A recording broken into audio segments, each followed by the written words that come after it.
Thank you, everyone, for tuning in. This is YBM Production, Butta the Preacher, my story, letting the world get an insight of his heart, where he come from, what he been through. And man, I'm excited, man. How you feeling? Man, I feel good. Feel good to be here, bro.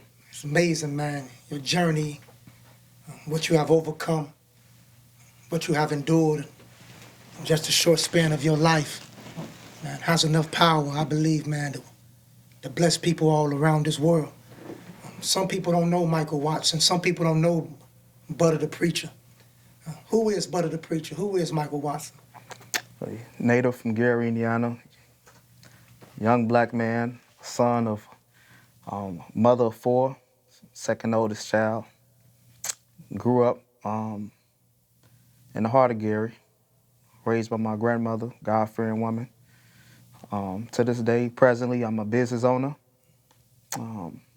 entrepreneur, many things, recording artist, and honored to be a preacher of the gospel as well. Amazing, man. You speak about your mother, four, your grandmother. I know that's my grandmother as well, and I know the type of love she spread it to us around this world.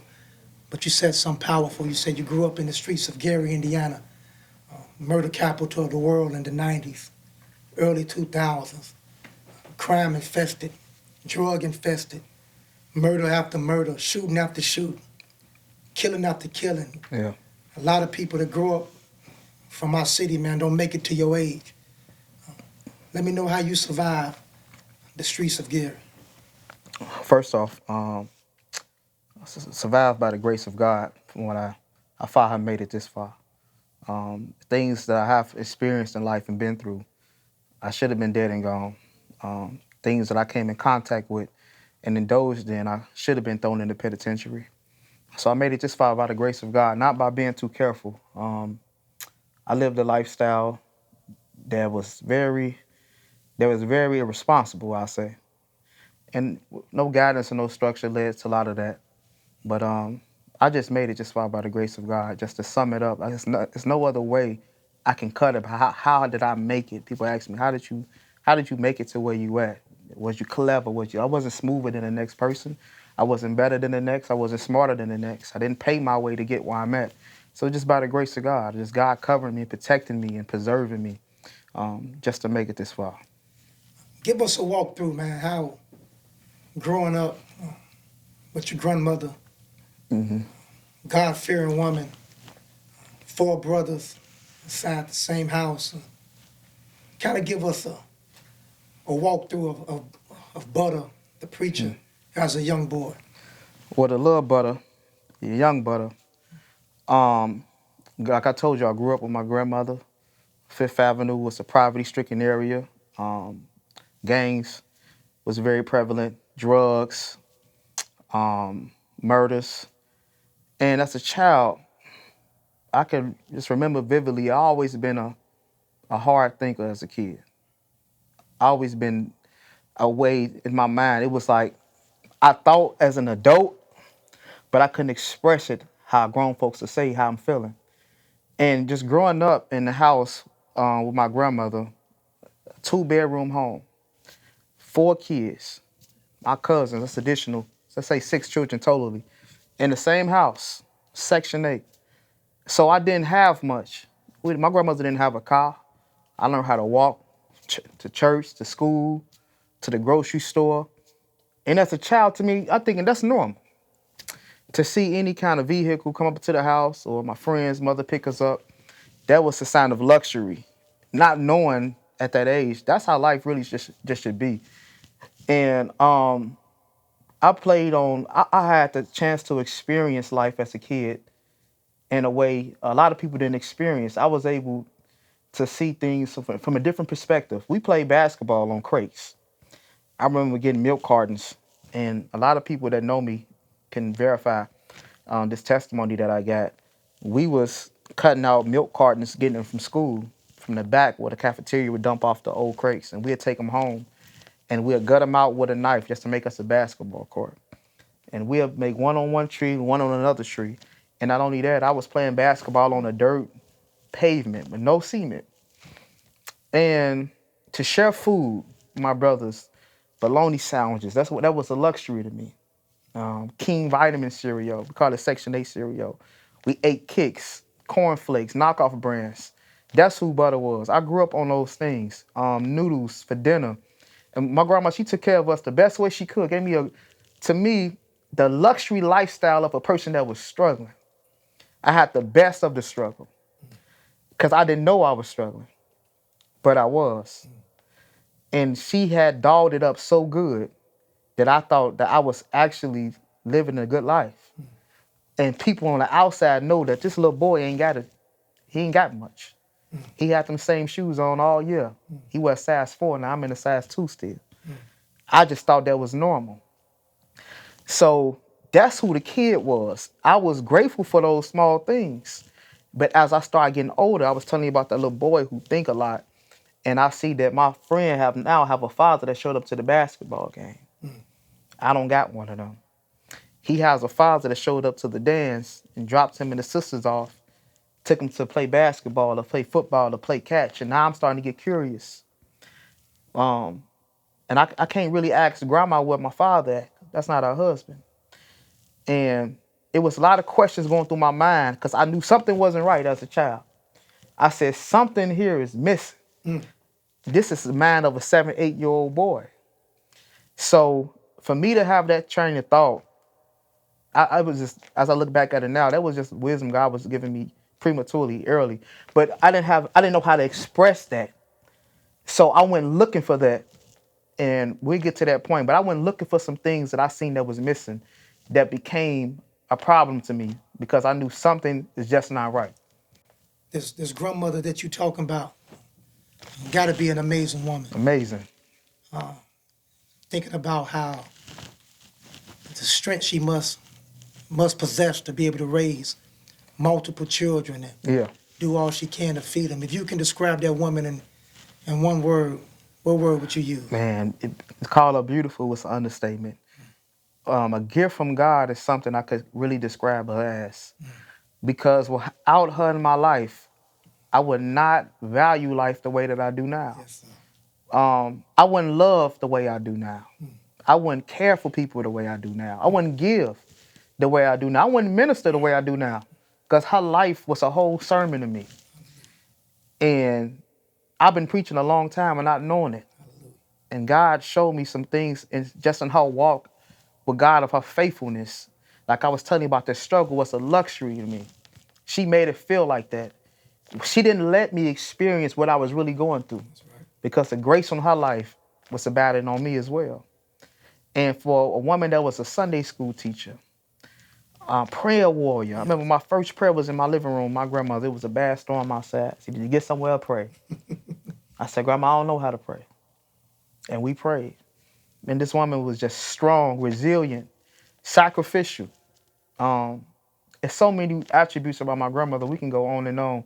But she was truly in my life a gift from God. When I say, I mean a gift from God. I unraveled her every year. It's like opening the package. It's like every year, every time, the older she got, the more beautiful she got. Really, when people get elderly, they start to, the grays make them look different. The wrinkles make them look different. She looked gorgeous day in and day out. She just got better with time to me. Yes, sir. Man, I miss her, man. Yeah. I miss her. You experienced the same love before I was born, and you had a chance to get her before I did, so you spent more time. That love, that foundation that God gifted us with, Yeah. man, put us in position, you right, to minister. And I want to talk about something because now that's the little Butta, that's the young Butta. Yeah. Even though growing up in a house, my grandfather was a pastor of a church. You grew up in a house with a preacher. Yeah. You grew up in a house with a pastor. Yeah. You grew up in a house with a pastor's wife. Yeah. But as we grow, sometimes the world exposes us to a different environment. Yeah. Outside the house, growing up in Gary, Indiana, you went from Butta, and then you started growing up and you added another title to your name. It went from Butta to Butta Yeah. Let me ask this. How long you been rapping? For about 10 years, 10, Ten- 15 years. Been rapping 10 to 15 years. And what inspired you? Where you get your inspiration? Um, I felt my music was an inspiration to me through different artists I listened to coming up as a child. You know, we had the Tupacs, but I started really getting in debt with music when I was listening to artists like 50 Cent, gangster music, I say, gangster rap. And it inspired me because I believe it gave me an outlet to express. I heard pain in their music, and I heard them talk about certain things that I was dealing with and things that I seen. So I said, I found somebody now that I could relate to. These guys around shootouts, so-called around the dope house, trap house, prostitutes, so on and so on. And to see them put that stuff on beats and they gravitate to people, it inspired me to do the same thing. And that's how I cultivated a relationship with music, man, and it came up with that Butta Gutter name as I got a little older. Let me ask this question. We talked about your start, but somewhere in your journey, in your story, you ended up somehow finding yourself living a street life. What age was you when you was first introduced and found yourself living that street life? I remember being 13 years old, and it was the day after school, and I seen a fight. I had a couple fights coming up elementary school, but I seen a fight when I was 13 years old. A young man got beat up, and he got stomped bad, like a grown man. And as he got stomped out, I mean, he was bloody. You would have thought these was two 20-year-old men fighting. And I remember sitting there thinking to myself, I never want nobody to ever to do me like that. At this time, I wasn't even 5 feet tall. And I said, I have to develop some kind of different grit to survive out here. And I said, I can't survive being no scholar where I'm at. I can't survive being no scientist. Just the way I was thinking. I couldn't survive being, I could say, they use the word peon. And I said, I got a lot of anger in me already. How can I let this out some kind of way? And the streets was the only place I can let it out. Hurt people hurt people. So I hopped in a community, when I could say an environment, for the other people that was hurt just like me. And let's let it out.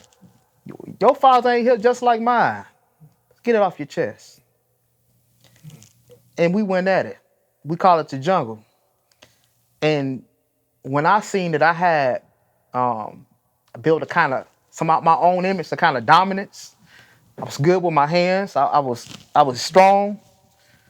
I said, man, I can get power through this. The only power that I felt was going in the streets, knowing somebody can feel me if I be a certain way. I can take the money out of your pocket. I can take the chain off of your neck, and ain't nothing you can do about it.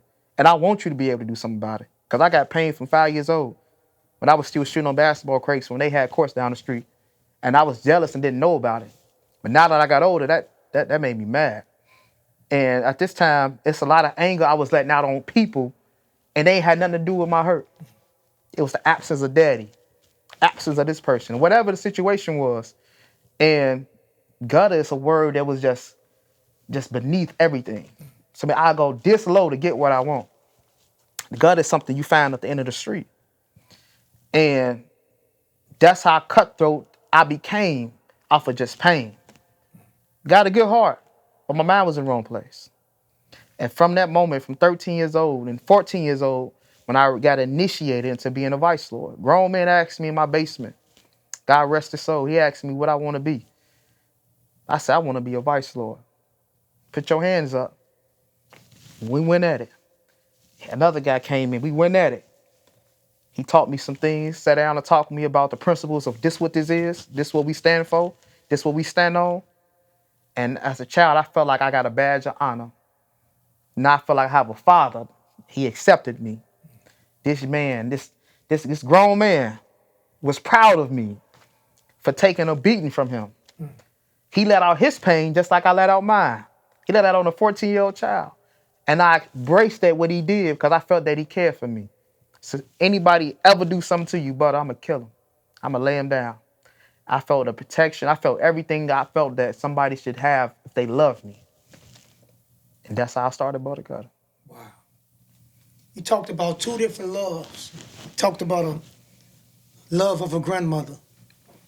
And then you talked about a love from what you felt as a newfound father figure. Yeah. Is somebody watching right now? Is somebody tuned in right now that's dealing with that same type of pain, that dealing with that same type of anger, that's looking for a father in their life, that's looking for a mother in their life, and they feel like they've been left alone. They've been felt like they are unloved and unwanted. Before we get to the next, what would you tell a person that's dealing with that same type of anger and pain that you was dealing with from the age of 5 to 13 years old?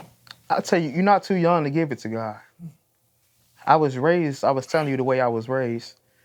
And I knew another way I could have went about it.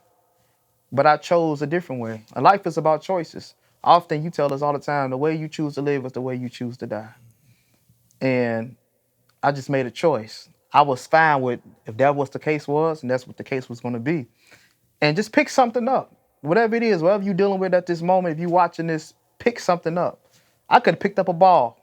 I could have picked up a football. Could have been a running back. Could have been a track star. Could have been an author. Could have been a painter. I was gifted at a lot of different things. It's just I put my hands on the wrong stuff and I thought it was love. And some things that's love that we think is love is just deceit. So at this moment, if you're battling that, just pick something up. And I advise you to pick up the word of God. Knowing your story, man, and being inspired and having the privilege of having the front row seat. We talked about the start. We talked about the streets. Yeah. And we know that making those decisions, a decision is much more than a thought.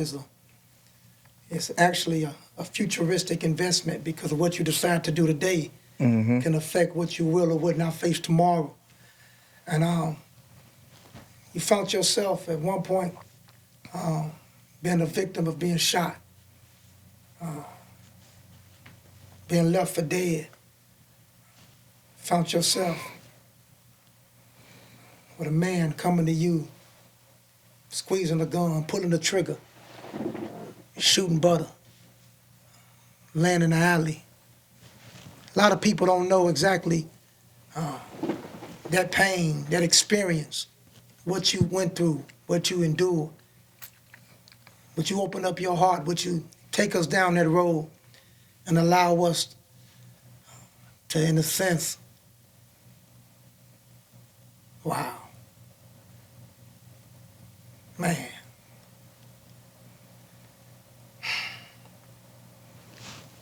That night, that day, when you was shot, can you tell me what went through the mind of Butta? December 21st, 2010, it's a day. I don't believe, no matter how old I get, I'll never forget it. Replay the moment in my head like it just happened. What was in my mind at the time, or prior to that time, I remember getting up and it's a very cold day outside. And I felt something in the air. I had a spirit of discernment for a long time. And I said to myself, I said, something just ain't right today. This time I was smoking reefer and everything. I said, it ain't the effects of what I'm doing. It was a spiritual feeling. I said, something ain't right. But I couldn't put my finger on it. But I knew it was going to be a bad day. And I was thinking vice versa. Go to jail, get caught making a sale transaction or something like that. I didn't think to the depths of me actually fighting for my life. And around 1 or 2 o'clock p.m. that day, I was on the phone, my son's mother, and we was talking about my son to come. He was still in her womb at the time. She was about 9 months, I mean 8 months. And I was with my best friend, DeRay Anderson. Man, my mans. And we was walking and we was talking. There was 2 other gentlemen with us. And out of nowhere, with no argument, no motive, no animosity, boom! Mm. I heard gunshots all the time. This one was different because the gun was pointed towards me. Wow. And this time I didn't have a chance to think before the shooting happened. I didn't have the chance to orchestrate a plan. This how it's going to be. You are the victim today. And when I first heard the shot, it just like it paused. I can say it felt like the world just stopped at that time. Multiple shots went out, but just that one shot, it felt like time had froze. And I looked to my right, and I can just see a bullet just fly out the chamber. Fire from the gun just fly out. I get hit. I turn around, see DeRay get hit. It was like dominoes. Bloom, bloom, bloom. And after the shooting was over with, I laid on the ground, and I was just laying there. How many shots? I shot 9 times. And I shot 9 times. You on the ground with 9 bullet holes. 9 bullet holes in my body. Smoking. And as I'm laying there, I'm just looking up. And I'm like, this gotta be a dream. Gotta be a dream. I tried to open my eyes so many times. Like, man, this gotta be a nightmare. When I felt the cold from the snow, I said, this is real. And this is real as it's gonna get. This is your reality. You about to die. And I look up, and the sun never shined this bright before ever in my life. Mm. I look at DeRay. He looked at me, and he was actually more cognitive, asking me, is I'm okay? You okay? Stop moving, stop moving. And I'm just laying there. I said, how can I let this happen? You was raised better than this. This was what's going through my head. Come on. And I see why movies have people, when they land going through some life-changing situations with trauma, I see why they show glimpses of people life flashing before their eyes, because that's a true thing. I see my son. I see me doing all these amazing things. I see me going across the world. I see me at my dining room table with my grandmother. I just see my life. A little boy playing on a crate. I just see everything just flash. All these collages of pictures, everything just going through my head. And I'm picturing to myself, I said, man, I'm about to, yeah, you gone. They about to bury you. It's over with. I'm laying on the ground just like that. I'm thinking that. And I said, at 21 years old, you about to die. I'm actually arguing with myself. I said, how could you let this happen at 21 years old? You're not even about to see your son. Gotta fight, man. And I look up, and I see a young man coming, trying to talk to me. He trying to make sure I got my response. He thinking I was gone. I immediately went to what I knew first. What's that? I couldn't move my legs. At a certain time, my hand, I couldn't move anything else besides my mouth. And I opened my mouth. I got to asking God. And what's funny is, it's a very simple thing I was telling him. I said, if you just save me, I said, I'll stop robbing people. I said, I'll stop smoking weed. I'll stop selling drugs. I said, I'll stop this lifestyle if you just save me. I said, please, Lord, just save me today. And I just felt a hovering of a peace come over me, body in pain. But I felt a peace in the midst of a tragic situation. And I knew God was present. And when I got picked up off the ground and they put me in the ambulance, they rushed me to the hospital. I'm laying there and I asked the nurse, I says, I'm about to die. She said, baby, I don't know. She said, but I'm going to say a prayer with you and we go pray. She was terrified. I hit him counting the gunshots. It's 3, 4, 5, 6, 7, 8. Turning me over. It's 9. Stop right there. Now you at the hospital. Now you in the emergency room. Now you fighting for your life. I remember this day. I remember coming to the hospital in the emergency room. They won't let nobody in the back. We praying inside of the waiting room, asking questions, people on the phone. I'm calling on God, tears in my eyes. And then we hear something from the back that shook the whole room up. Somebody screamed, one of them just died. One of them just died is what we heard. Immediately, hearts drop. Immediately, tears fall.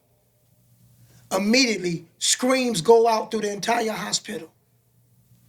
You back in there fighting for your life. They counting your bullets. They say you shot 9 times. After she tell you that, then what? And then I asked about DeRay. I said, is DeRay okay? She said, that's his name? I said, yes, it's where he lived. I said, his address. And he asked me where I live. I said, where I live. And then after that, I didn't wake up to Christmas Day. What'd you say? I woke up December 25th. I was sedated. I woke up on Christmas Day. Yep. I remember you was unconscious for days. They couldn't stop your internal bleeding. Yeah. Somehow, some way, they let me in the room. Yes, sir. I remember praying over your body. I asked the doctors, what's going on? How's it looking? They said, we cannot stop the bleeding. And I remember telling God, I said, Lord, I need you right now in the name of Jesus. I said, Jesus went to the cross and shedded his blood. I said, God, I know that you bled enough for him that he don't have to bleed no more in this situation. Yeah. And I prayed that God will bring you through it. And I think there was no greater gift than to be woke up on Christmas Day. Yes, sir. Do you remember what went through your mind that Christmas morning waking up? I seen family around me, a room full of people that love me. Seen you, my mother, I think my brother, and a couple more members. And I didn't even know that the days had gone by.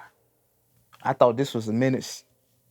Thought this was the same day. And he said, he woke, he up. Merry Christmas and all this stuff. And I said, I woke up just thinking like I made it. I just made it this far. I could tell something. I could tell my story.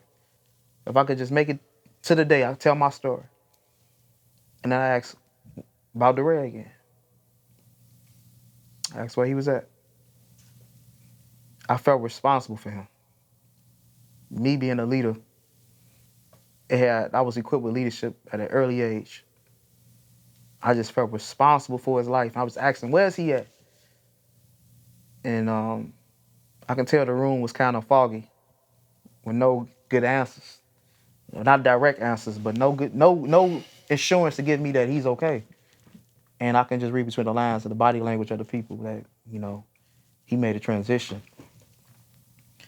And I would just laying in the bed. I remember just thanking God.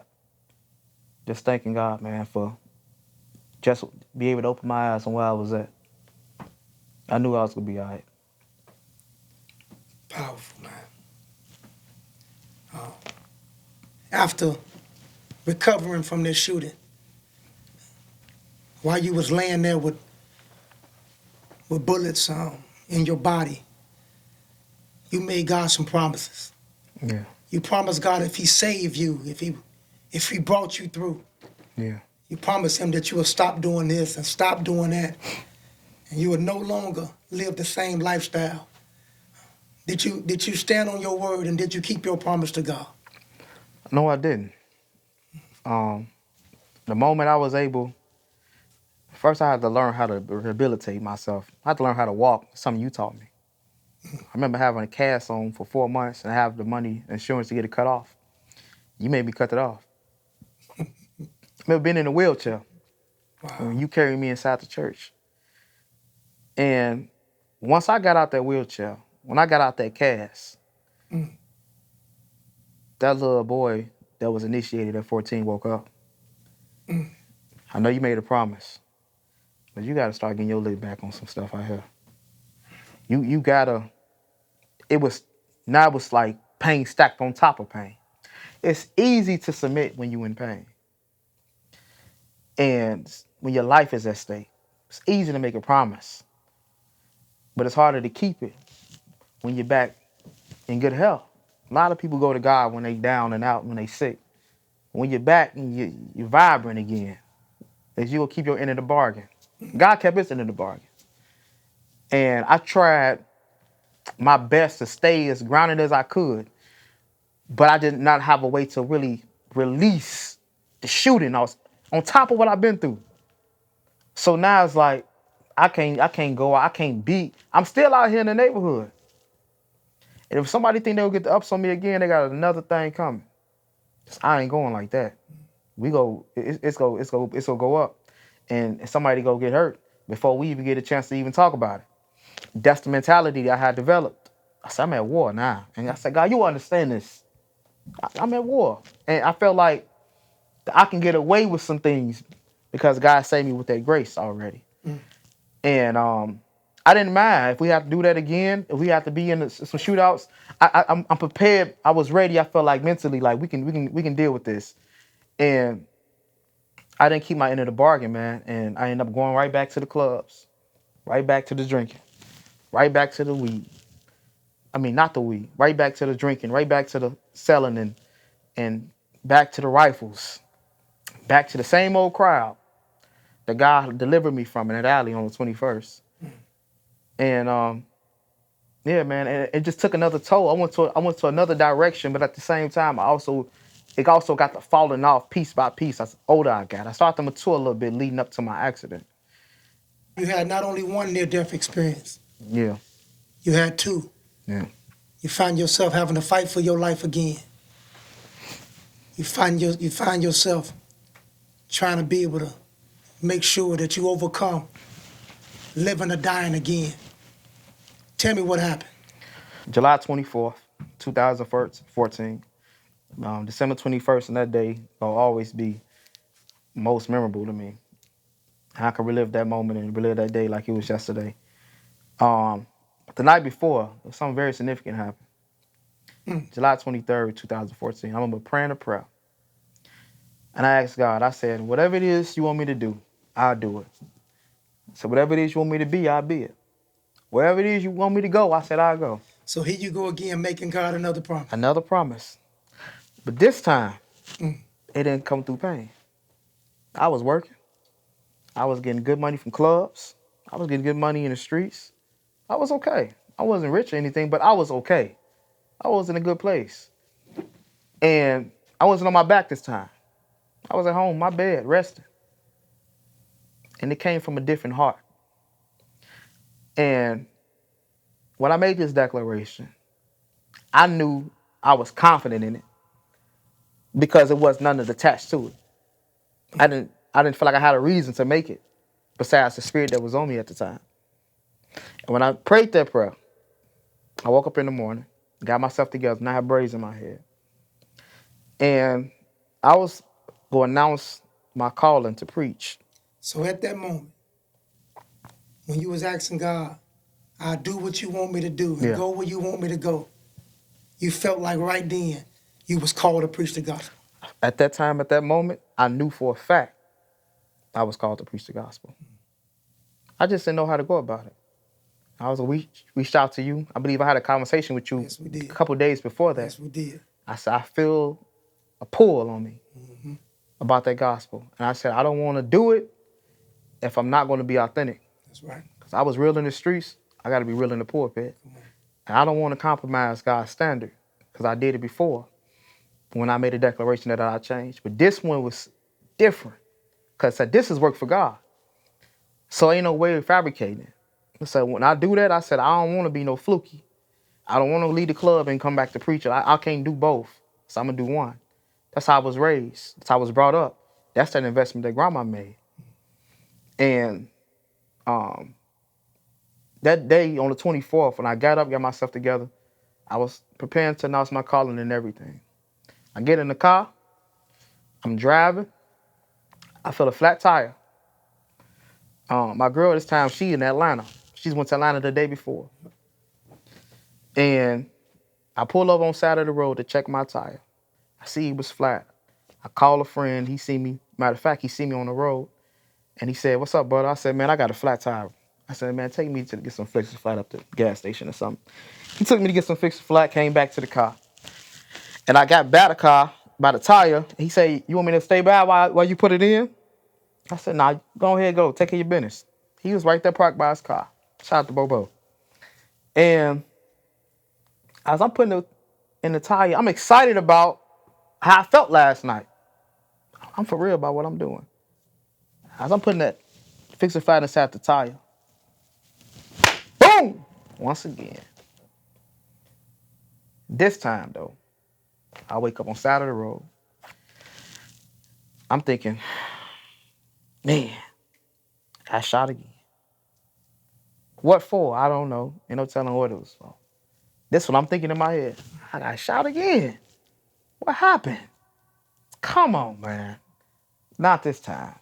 God, I told you last night. And my heart is racing. Mind is moving. I see blood on the ground. Jaw broke. Eye out the socket. A lady walk up to me and ask me, are you okay? You okay? Stop moving. It was a car accident. Thank you. Once again, that same heart. I said, is the other person okay? She said, So yeah. you laying down, bleeding, with a broken jaw, Broken jaw. Eye but out the your socket. eye popped out of your socket, Yeah. and you still checking on another. I still checked on him. And as I'm laying there, remember going in and out of conscious a little bit. The next you know, I just wake up in a helicopter. So now you get airlifted. I get airlifted. You remember anything happened in the helicopter? Yeah. I remember being in there. I remember asking the paramedic, I said, is it that bad? Yeah, it was a lot of movement going on in the helicopter. He said, we on the helicopter. I hear the propellers. It was very loud, agitating. And I mean, man, this was the worst pain I've ever been in. Whole body hurt. I mean, it was just ridiculous. I knew like this was worse than shooting. My whole body hurt. And my head was open so big, the guy couldn't even use the normal equipment, the normal stuff they use to wrap people up. And God was so amazing that day. The guy was out of uniform.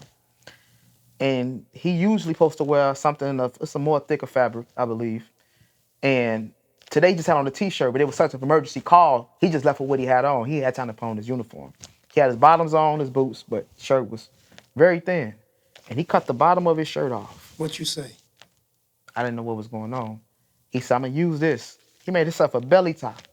So I'm gonna use this bottom of the shirt because I have to keep your head. I have to, like a turn it, I have to close this out. He was a military guy. And it flashed back in his mind when he was in war, in battle. Older guy. And it reminded him of battles and wars and soldiers. And he knew how to improvise. So God let him be out of uniform. Yeah. Yeah, man. Just to save your life. To save my life. Ain't God amazing? To save my eye. Save everything. And that saved it. God, he wrapped it up. A dirty t-shirt. That's why it was so much sterilizing they had to do on me. He wrapped it up himself just to keep it together, just to make it long enough to get to the hospital to trying to keep it to repair the sutures. Was you woke the whole time on the hospital? Yes. Most of the time I was woke. On the helicopter. Was you woke the whole time on the helicopter? Yes. No. First, as he wrapped it up, they was checking vitals. And what's funny is, as they was doing these things, I felt that same kind of peace hovering over me. But this one was kind of different. because I had a chance to slip. When I say slip, I mean flatline. You flatlined on a helicopter. Flatline. Stop breathing. Yes. Heart stop beating. Yes. You in the air. Mr. There. Over. God wake you back up. Second wind. It's a new life. I didn't even know I flatlined. And I remember it's something I can't really describe to this day. I remember lights. I remember me in another pool kind of mode. I believe this one I was flatline. It had to be because I was on a helicopter. I just remember me being pulled to a bigger light, and something was trying to pull me somewhere else. And I don't know if it was a wrestle with the enemy or what to this day, but I just felt secure when I got up and the guy was telling me to stay woke, stay woke. I brought you back. I didn't know what brought you back mean. I'm trying to lie to myself to say he means something else. You can't mean, I know I can't do that. God had already brought me so far. That can't happen. And when I got to the hospital, they let me know the stages of what took place. Thank God you flatlined, but he brought you back and this and that. We want to keep you woke now. And so I have to endure that pain at the hospital because they didn't want me to go back to sleep because I would have went into shock. So now you find yourself again in pain. Once again. So now by this time, the whole family gets a call. I remember picking up your mom, Joyce. And we got to drive all the way to Christ Advocate Hospital. We praying, we crying, listening to gospel music, calling on God. We get a phone call from Christ Advocate Hospital. Mm-hmm. And soon as we say hello, they hangs up. We looks at each other. All type of thoughts going through our head. Is he gone? Was he not able to fight this time? We gets another phone call. And we get a relief. They said, man, your brother Michael was in the hospital, and he said, call my brother, he's a pastor. And he gave me your phone number. And I don't even know how I drove on that highway with the tears coming through our eyes. And to hearing you just lost your life, because some people said you was gone. It was a lot of things going out. And how you go from flatlining to going to the hospital to be able to get nurses a phone number to call a brother. And it's the power of God. Man, he specializes in raising dead. And not just in the Bible, but even on this land that we own. And just to have that awareness is just a miracle within itself. If I didn't even make it through that day, it's a miracle just to be able to get back up and say something about somebody's phone number with your head cracked to the skull, eye out of the socket. Traumatic brain injury at the time. That was a miracle within itself. And from that moment on, when she asked me details about who I was, I told her, y'all have to save me because I'm a preacher. Hold on now. When she asked you, who are you? And start asking questions about you and your life. What answer did you give her? I told her I was a preacher and they got to save me. I never preached a day in my life at that time. You still answered that call. Yeah. And stood this time. You kept your promise with God. Yes, I did. Even in the midst of pain. Yep. I remember walking in the trauma unit. Me and your mom. And when we go and put our eyes on you, to see your head cracked open, and to see your jaw broken, and to see blood everywhere, and to try to maintain our composure because we didn't want to put you in a panic. I remember praying, and I remember you gripping our hand and squeezing with so much power. What did that power come from? It's the strength that God had gave me to let me know that he got me. When I was grabbing your hand, that was symbolic of the hand of God that was on me. And then you know and who's around me know that he gonna take care of. You in good hands. Yes, sir. They kicked us out the room because they said they had to clean that wound. Yeah. Head literally cracked open. There's not a figure of speech. They cleaning that wound out, and to hear you scream, to hear you holler. God told me, grab your mom. We get in the middle of the floor on our knees. No doctor, no nurse. With a guy across the hall with a bullet lodged in his eye. With another guy down the hall fighting for his life in a trauma unit. To hear you scream. To see what you just endured. To see what you go through. The next day, they put you on speakerphone. We put the phone to the microphone at church. You remember what you told the church? Believe I prayed. You said a prayer, and then you made an announcement. What announcement did you make? God has called me to preach the gospel. God has called me to preach the gospel. Yep.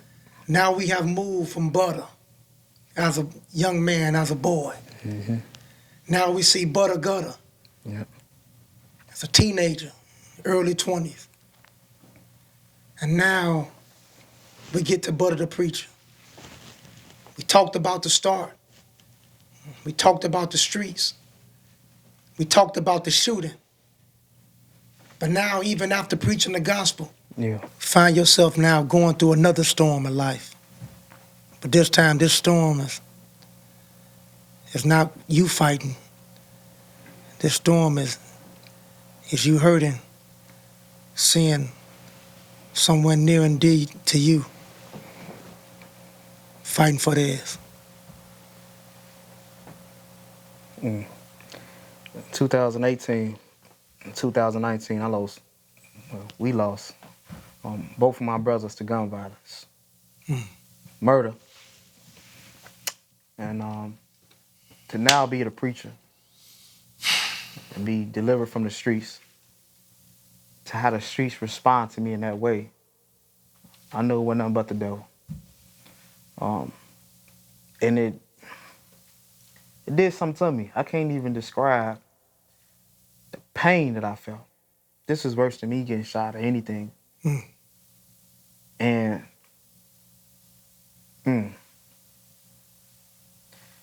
just to, I can't describe it. I'm trying to explain it the best way I can and express it the best way I can.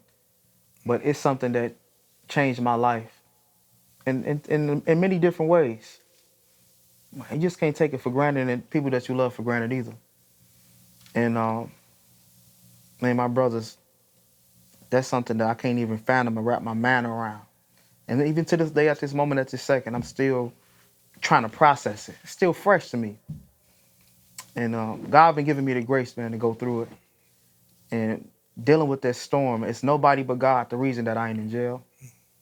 The reason I haven't went back and got out here in the streets and tried to get my lick back. I wrestle with that as a preacher, standing in the pulpit. Because that's a promise I made to them. Somebody ever do something to y'all, they gonna have to see about one of us. And I meant that with my heart. And now to be sitting and have a conversation with God, and I'm trusting him. Vengeance is mine, says the Lord, as I will repay. I'm gonna just sum this up with this, and he did it. We love you, pretty man and greedy. Yes, sir. They smiling and they proud of you. Yes, sir. This album, My Story. Yes, sir. He talked about some of the things you endured, what you've been through, and what you face and overcome in life. And this gift that God gave you as a wordsmith to be able to tell your life story over beats. When is this album coming out? December 25th, 4 days from this video. It's be everywhere all over the country. Any digital store. It's my story. So I'm anticipating, man, a powerful move of God on this generation with this music. Can you describe what was going through your mind when you was recording this album? I recorded this during this pandemic, 2020. And I had a chance with this album to really find myself able to express my pain, to express how I feel about every single thing I ever been through. Like I told you before, music influenced me when I heard the rappers express themselves. And now to put these sermons on beats and get my generation something, because I'm trying to build a bridge between the streets and the church. The reason that you see me with hats on and hoodies on and Jordans on, God has wired me different. I have to understand that. And some people never understand that. Preacher wear this, he wear jewelry, he wear this. If you know how far I came, you'll be thanking God that I'm able just to be able to have a heart for people. Because I didn't have that. And to be a great father now, the things that I didn't see coming up, nobody but God. And this album is a collaboration of my pain, my struggle, but also my triumph. So it's to bring forth inspiration and hope, biblical principles, Jesus Christ, the love of him, the love of Christ, the love of me for my people. And I express all this in one album, the first time I ever vented out. And this is the only way they can get it. It's on this album. It's my story. And you'll have a better relationship with God once you play this album. This young boy, Butta, who been through the struggle, Yeah. grew to be a man who survived shootings, is now on BET Jams and now in magazines across the country, an award-winning gospel Christian hip-hop artist. If you could tell a generation one thing, what would you tell them? Live. I always tell young people, live. You ain't got to die young. The Bible says that Christ said, I want you to live abundantly. That's more than you could possibly use. Our minds don't even think that far because we can't see ourselves as old men and old women. But today I speak life into you. I speak life into your children, your family, your ministry. And God is going to birth something new in you once you give your life to Jesus Christ. Give your life to Jesus, the best decision that I ever made. And I encourage you on the day, if you don't know him for yourself and the pardon of your sins, please do. If he can change you, he can change me. They're one of the greatest phrases I ever heard. If no secret what God can do, what he done for others, he'll do for you. And I'm a true testament that he did it for me. And you will hear my name, you will see my name all across this country and reaching the world for Christ. I'd rather save 1 million souls before I sell 1 million records.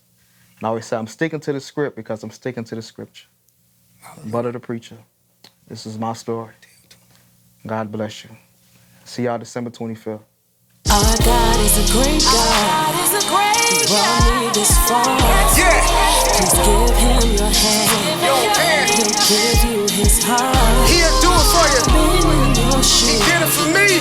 I know it gets hard. He did it for me. Jesus laid down his life. Yes. And took me from the dark. This is my story.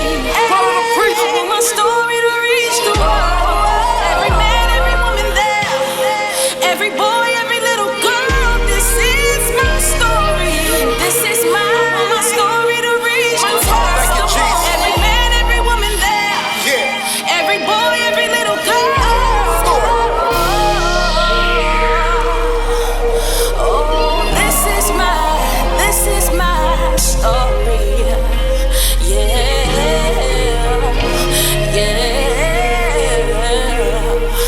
This is my testimony.